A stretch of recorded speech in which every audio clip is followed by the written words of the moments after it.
Dear learners, welcome to you again. This is Dilip with you. আমি তো আগেই বলেছি যে এখনকার বেশিরভাগ ক্লাসগুলো যাচ্ছে যারা এসএসসি পরীক্ষা দিচ্ছে বা দিতে যাচ্ছে তাদের জন্য। সুতরাং এই সূত্র ধরে এই ক্লাসগুলো 6-7 থেকে শুরু করে একেবারে ইন্টারমিডিয়েট পর্যন্ত সবার জন্য প্রযোজ্য। তার কারণ এখানে বেশিরভাগই থাকছে গ্রামাটিক্যাল সেকশন, অর্থাৎ গ্রামারকে কিভাবে ইউজ করা হচ্ছে প্রত্যেকটা প্রশ্নের উত্তরের মধ্যে বা প্রত্যেকটা এক্সারসাইজের মধ্যে, সেটাই আমি বুঝিয়ে দিচ্ছি। ঠিক আছে, তো এখন যে জিনিসটা আমি হাতে নিয়েছি সেটা হচ্ছে কমপ্লিটিং সেন্টেন্স। তোমরা হয়তো সবাই জানো কমপ্লিটিং সেন্টেন্স যদি কমপ্লিট করতে হয় তাহলে বেশ কিছু নিয়ম কানুন বা রুলস মনে রাখতে হয়। যারা আগে থেকে প্র্যাকটিস করে এসেছে হয়তো তাদের কাছে জিনিসগুলো একদম মুখস্থ আছে, বা কারো কারো ক্ষেত্রে এটা একটু কঠিন হতে পারে। আর সে কারণে আমি প্রায় প্রতিটা ক্লাসের মধ্যে অল্প অল্প করে বিভিন্ন বোর্ড কোয়েশ্চেনকে নিয়ে সেগুলো সলিউশন করার চেষ্টা করছি। তো এখন যে জিনিসটা হাতে নিয়েছি সেটা দেখো, এখানে আমি দুইটা কমপ্লিটিং সেন্টেন্স নিয়েছি, অর্থাৎ দুটো কোয়েশ্চেন, এখানের মধ্যে পাঁচটা 10টা সেন্টেন্স কমপ্লিট করতে হবে।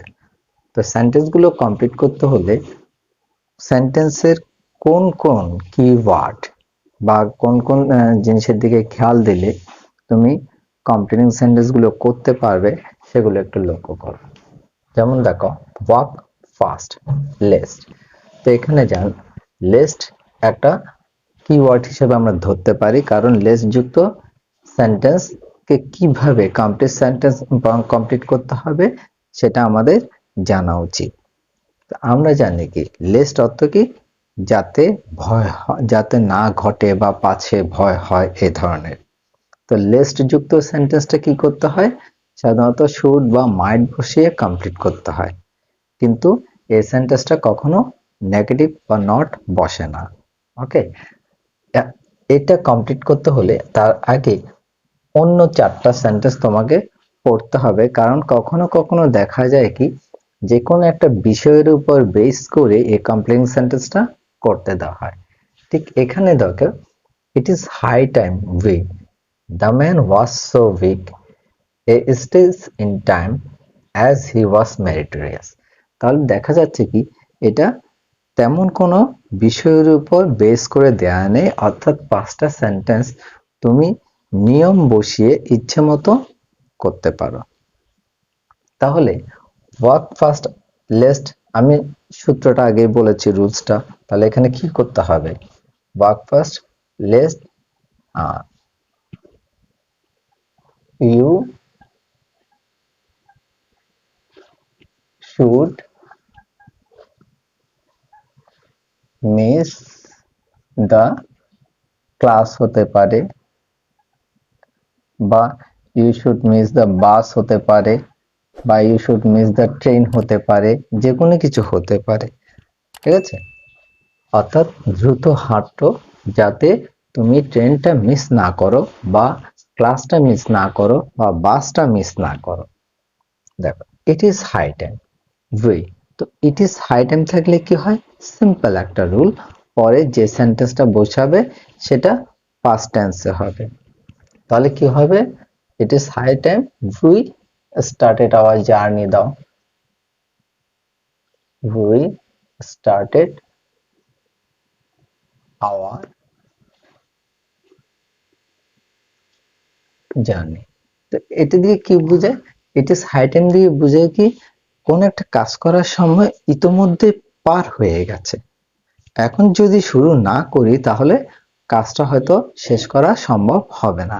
তো এই ধরনের সেন্টেন্স গুলোকে কি করতে হয়, সাধারণত পাস্ট ইনডেফিনিট টেন্স বসিয়ে ফিল আপ করতে হয় বা কমপ্লিট করতে হয়। The man was so week, তো এখানে দেখো, এখানে একটা আমরা কিওয়ার্ড পাচ্ছি, সো উইক।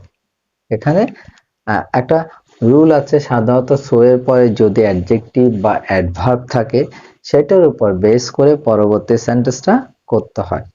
কমপ্লিট করতে হয়।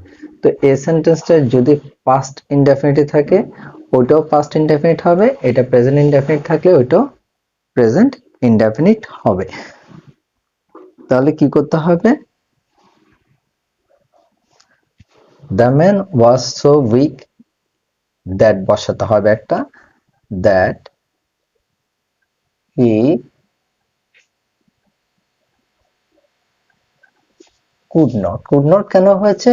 কারণ এখানে সো আছে বলে এখানে কুড হয়েছে। He could not carry the load.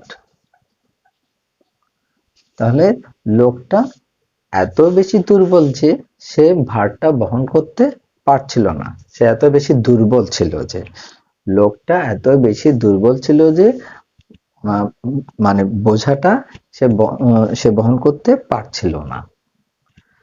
এখন দেখো, এ স্টিচ ইন টাইম অর্থাৎ সময়ের এক ফোর। আমরা একটা প্রবাদ বাক্য জানি, সময়ের এক ফোর অসময়ের 10 ফোরের সমান, বা অসময়ের 10 ফোর সময়ের এক ফোর। তো এটা এইভাবে আমরা কিভাবে লিখি? Stitch in nine saves in time saves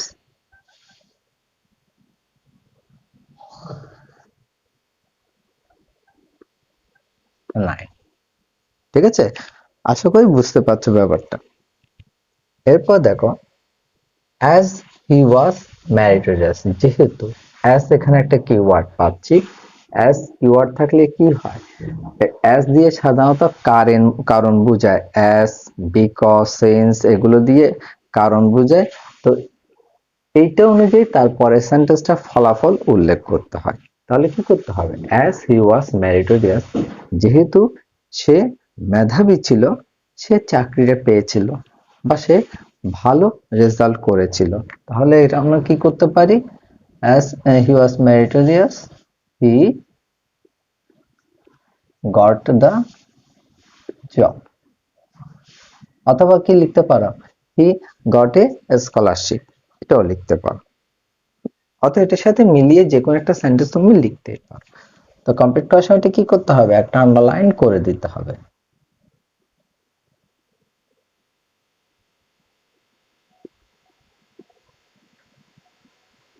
এরপরেরটা দেখো, এটা আরেকটা নাম্বার, মানে আমি দুটো একসাথে করাচ্ছি।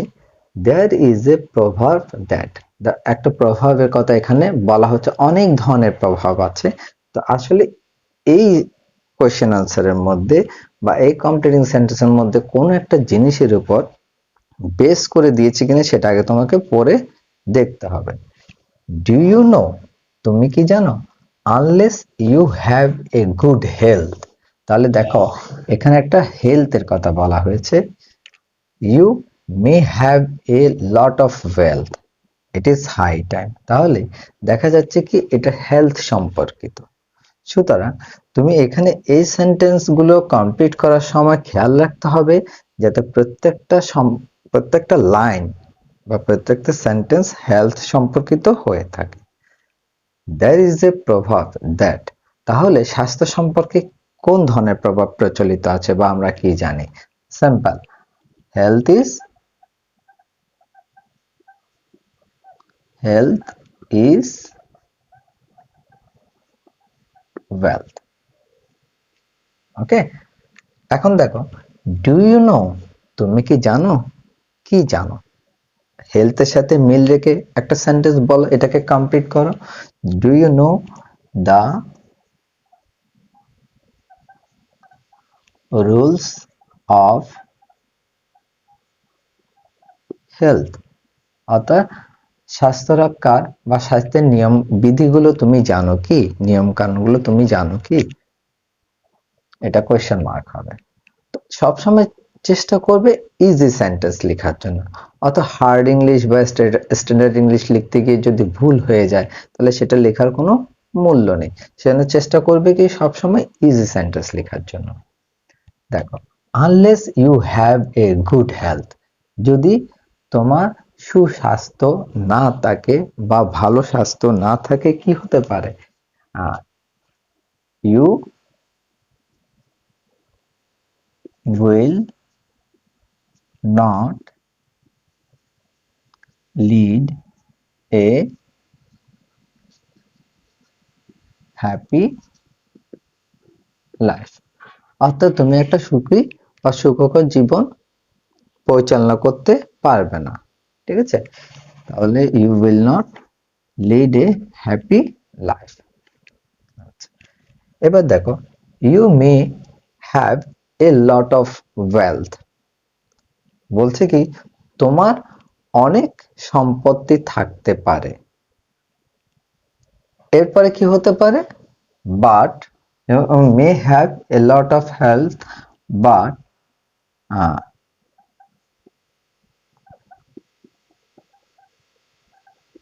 Without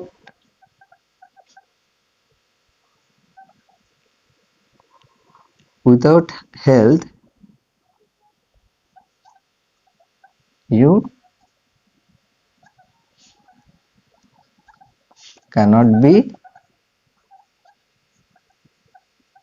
happy. মানে তুমি সুখী হতে পারবে না কি ছাড়া?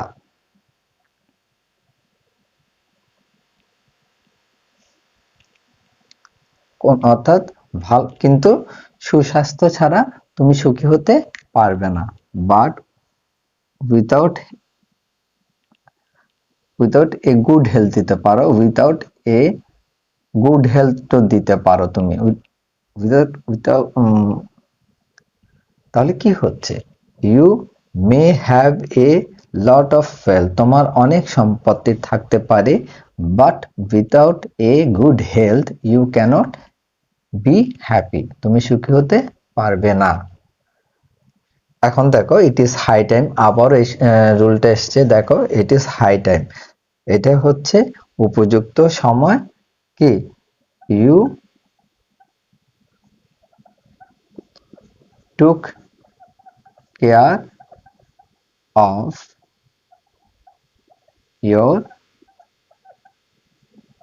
হেলথ। অর্থাৎ তোমার স্বাস্থ্যের নজর দেওয়া বা স্বাস্থ্যের রক্ষণাবেক্ষণ করার যত্ন করা তোমার এটাই উপযুক্ত সময়। আশা করি ব্যাপারটা বুঝতে পেরেছো। আমি এখানে যথাসম্ভব চেষ্টা করেছি জিনিসটা সহজ সেন্টেন্স দিয়ে তোমাদেরকে বুঝিয়ে দেওয়ার জন্য। তো এইভাবেই তোমরা প্র্যাকটিস করো।